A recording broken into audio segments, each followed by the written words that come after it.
Shalom, salam berkat dari kami untuk pendengar sekalian. Saat ini pendengar akan diberkati dengan program Hari Ini Harinya Tuhan bagian yang ke-8.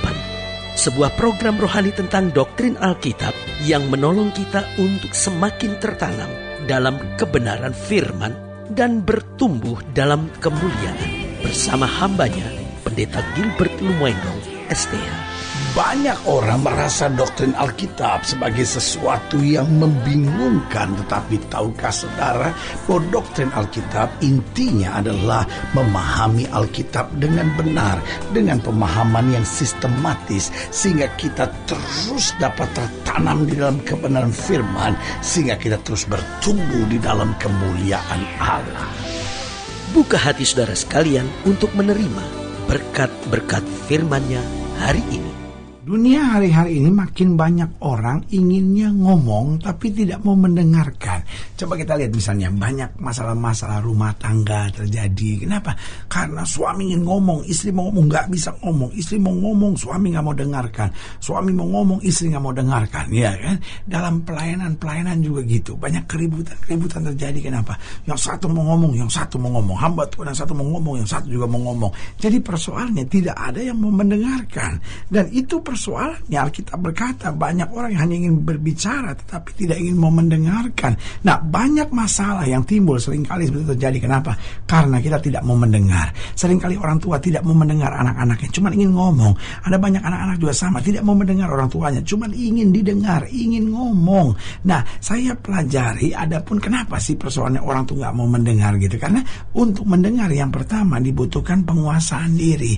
Nah, orang-orang yang tidak mau dengar buat saya itu sederhana. Orang-orang yang gak bisa nguasain diri. Pokoknya kamu dengar ya. Dia cuman pengen ngomong gitu. Karena dia merasa diri yang paling hebat, paling benar, paling rohani, paling tahu segala sesuatunya. Makanya kalau dia ngomong sama anak, kan jelasnya dia bilang, kamu anak kemarin sore, kamu masih anak ingusan, anak bau kencur, segala macam. Tujuannya apa? Saya ini lebih hebat, saya ini lebih ngerti, saya ini lebih segala-galanya. Nah, saudara gue yang kasih dalam Tuhan, tahukah saudara, orang-orang seperti itu adalah orang-orang yang tidak punya penguasaan diri. Orang-orang seperti itu adalah orang-orang yang rapuh. Orang-orang seperti itu sebetulnya adalah orang-orang yang dikuasai oleh roh kegelapan, saudara. Belajar jadi orang yang lebih tenang, yang lebih bisa menguasai diri, sehingga kita mau mendengarkan orang lain. Karena saudara gue yang kasih dalam Tuhan, dengan mendengar sebetulnya ada banyak masukan-masukan yang dapat kita terima, sehingga dengan mendengar kita dapat mengambil langkah-langkah yang sangat luar biasa. Jadi ingat, untuk mendengar diperlukan penguasaan diri. Yang kedua, untuk mendengar memang dibutuhkan kerendahan hati.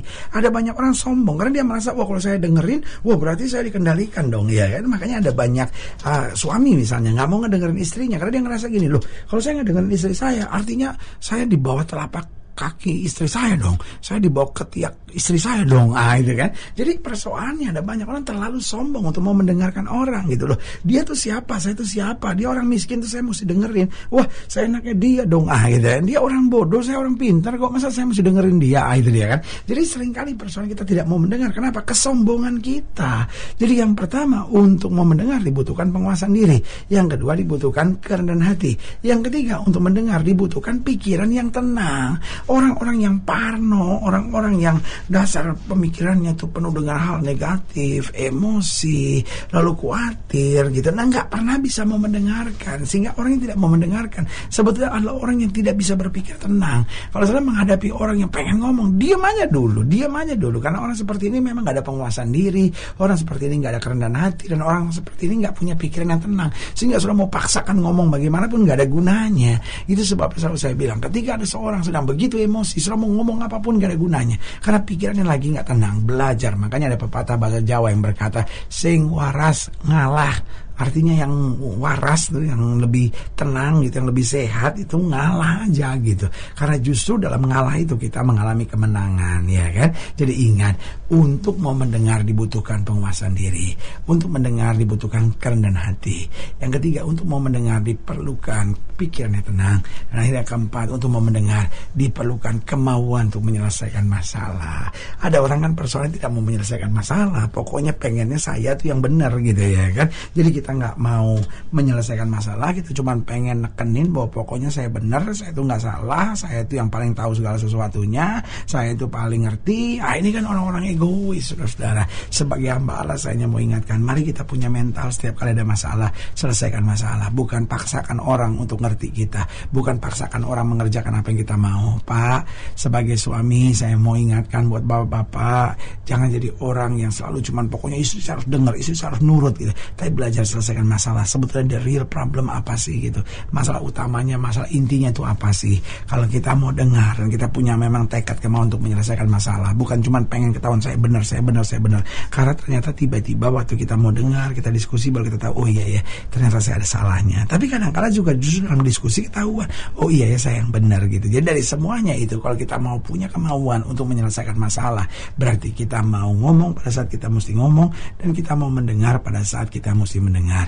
Maka apa yang terjadi, segala sesuatu jadi baik untuk kebaikan kita dan untuk kemuliaan nama Tuhan. Haleluya. Selamat datang dalam program kita hari ini, Harian Tuhan, sebuah program rohani yang kembali mengingatkan kepada kita betapa pentingnya kita menjadikan firman Tuhan sebagai dasar keseharian hidup kita. Karena selama kita jadikan firman Tuhan sebagai dasar keseharian hidup kita, langkah-langkah ke depan kita penuh dengan kepastian, kemenangan, berkat, mujizat, dan perkara-perkara besar. Haleluya. Dan dalam program ini kita sedang membahas tentang El Roi, bahwa Tuhan kita, Tuhan yang mendengarkan, Tuhan kita, Tuhan yang mengetahui persoalan kita. Tuhan kita adalah Tuhan yang mau berbuat sesuatu untuk menyelesaikan segalanya yang terbaik buat kita. Haleluya. Nah, saudara yang kasih dalam Tuhan, dalam pembahasan tentang El Roi, kita mau sama-sama belajar dari Kejadian pasal 16, Kejadian pasal 16 ayat yang ke-7, Kejadian pasal 16 mulai ayat yang ke-7 sampai ayatnya yang ke-16. Kejadian pasal 16 ayat 7 sampai 16. Demikian firman Tuhan. Lalu malaikat Tuhan menjumpainya dekat suatu mata air di padang gurun, yakni dekat mata air di jalan ke Syur. Katanya, Hagar, hamba Sarai, dari manakah datangmu dan kemanakah pergimu? Jawabnya, aku lari meninggalkan Sarai, nyonyaku. Lalu kata malaikat Tuhan itu kepadanya, kembalilah kepada nyonyamu, biarlah engkau ditindas di bawah kekuasaannya.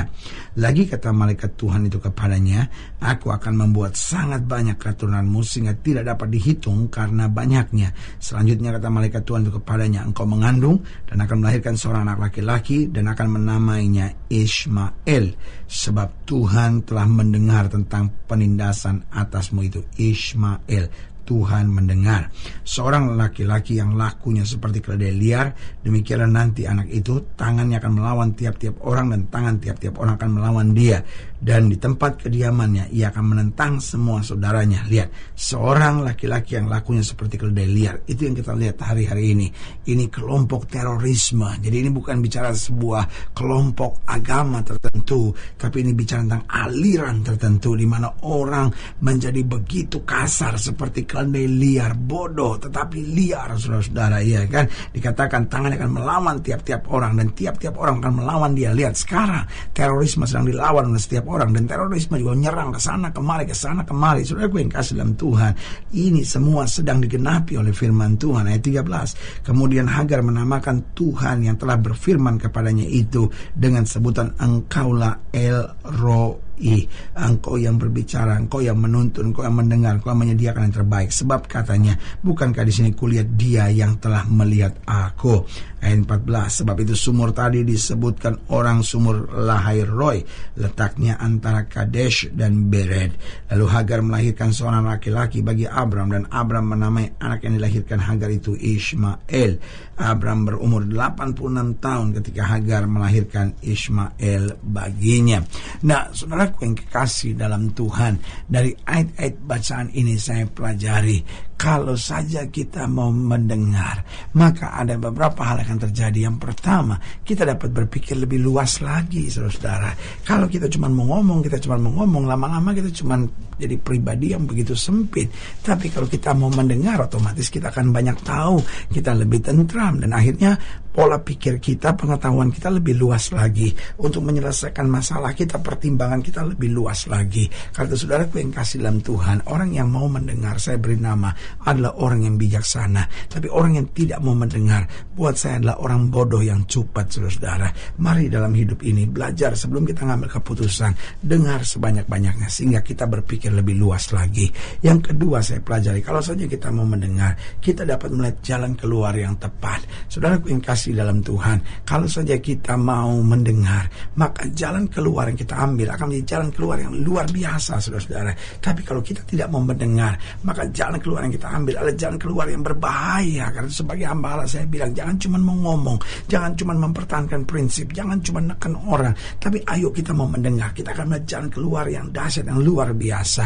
Dan yang ketiga saya pelajari, kalau saja kita mau mendengar, kita tidak akan merasa diri yang paling benar. Persoalannya kita jadi batu sandungan. Kenapa? Karena kita cuma mau ngomong dan lama-lama kita berpikir saya yang paling benar, saya yang paling benar, saya yang paling benar, saya yang paling benar. Dan itu yang menghancurkan kita. Tapi kalau saja kita mau berpikir lebih luas, kita mau mendengar, maka kita juga dapat melihat, oh ya di sini salah saya, oh ya di sini salah orang, oh ya di sini benar saya, di sini benar orang. Dan akhirnya hari demi hari kita lebih lama lebih maju. Haleluya. Dan yang keempat, kalau kita mau mendengar, kita dapat mengambil keputusan yang terbaik dalam hidup kita. Ada kalanya kita rusak, hancur, susah. Kenapa? Keputusan yang kita ambil adalah keputusan-keputusan yang salah. Tetapi kalau kita mau mendengar, maka yang terjadi keputusan-keputusan yang kita ambil bukan hanya keputusan yang baik, tapi keputusan yang terbaik. Karena itu hasil pertimbangan yang matang dari mendengar banyak masukan. Sebagai hamba Allah saya mau ingatkan, mari kita belajar untuk bukan jadi orang yang cuma mau ngomong, tapi juga mau mendengar. Karena Tuhan sendiri adalah Tuhan yang mau mendengar, sehingga kita semua dibentuknya menjadi pribadi-pribadi yang bijaksana dalam kemuliaannya. Haleluya. Saudara gue yang kasih dalam Tuhan, jika saudara dilayani lebih jauh, hubungi kami melalui telepon, hubungi kami melalui surat, kunjungi website kami. Karena kami ada untuk membawa Bapak Ibu sudah senantiasa lebih dekat pada Tuhan dan mengalami kasih kuasa mujizat yang luar biasa. Haleluya. Secara khusus melalui program ini saya mau berdoa buat siapa yang sakit, siapa yang berbeban berat, karena saya percaya bahwa bagi Allah tidak ada perkara yang mustahil. Nah, saudara yang ingin didoakan secara khusus, boleh taruh tangan kanan saudara di dada dan kita akan berdoa. Mari kita berdoa. Bapa, dalam nama Yesus, hamba doa buat yang sakit, hamba doa buat yang berbeban berat, hamba doa untuk setiap yang sedang menghadapi masa-masa yang sukar. Karena hamba percaya bahwa bagi Allah tidak ada perkara yang mustahil. Bapa, hamba berdoa di dalam nama Yesus, Tuhan jamah yang sakit, Tuhan sembuhkan, yang lemah Tuhan kuatkan, yang susah Tuhan hiburkan, yang jatuh Tuhan angkat, sehingga hari-hari penuh kemenangan boleh berlaku. Secara khusus hamba doa buat mereka yang tertangan kanannya di dada, di dalam nama Yesus, Tuhan jamah, sehingga hari ini mereka belajar untuk bukan cuma mau bicara, tapi mau mendengar, sehingga kami tidak jadi orang yang egois dan memaksakan kehendak, tapi kami jadi orang yang senantiasa berhikmat dan bijaksana untuk kemuliaan Tuhan. Di dalam nama Yesus kami berdoa. Haleluya. Amin. Saudara gue yang kasih dalam Tuhan, kita sudah berdoa. Ingat, Allah tidak pernah lalai menepati janjinya. Inilah saatnya buat kita untuk bangkit, bersemangat, bersuka cita dalam menghadapi segala perkara. Karena kita tahu Yesus hidup, Yesus berkuasa, dan selalu menyediakan yang terbaik buat anak-anaknya. Doa saya menyertai saudara. Sampai berjumpa pada program berikut. Dan jangan lupa, jadikan hari ini harinya Tuhan. Haleluya. Jadikan hari